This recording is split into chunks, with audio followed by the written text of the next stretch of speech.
কৃষ্ণ এই জড় জগতের আমরা ব্যক্তিরা বিশেষ করে তিনটা জিনিসের উপর খুব আকর্ষণীয় বা খুব টান থাকে আমাদের, আমরা শুনতে এই বিষয়ের উপর খুব আগ্রহী। যেমন প্রথমটা হলো রোম্যান্স অর্থাৎ প্রেম।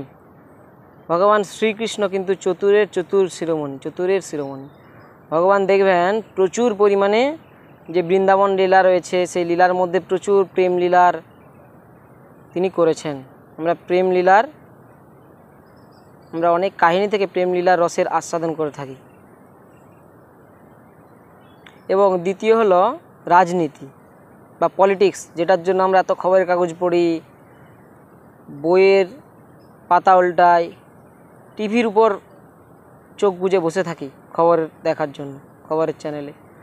তো বলুন, ভগবানের দ্বারা যে ঘটানো যে মহাভারত, এর থেকে রাজনীতি কি আর হবে? এর থেকে রাজনীতি আর বড় হয় না।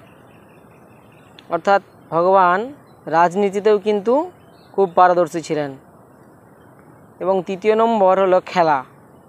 মানে ভগবানের পুরো লীলাতে এত দৌড়ঝাঁপ, খেলাধুলা ইত্যাদি রয়েছে যে আর বলার নয়। এবং আরেকটি বিষয় যেটি হলো ভগবান বিবাহিত জীবনের পর কীভাবে চলা উচিত, কীভাবে সাধু গুরু বৈষ্ণবের চরণ সেবা করা উচিত ইত্যাদি, সেসব কিন্তু দ্বারকা লীলায় দেখিয়েছেন।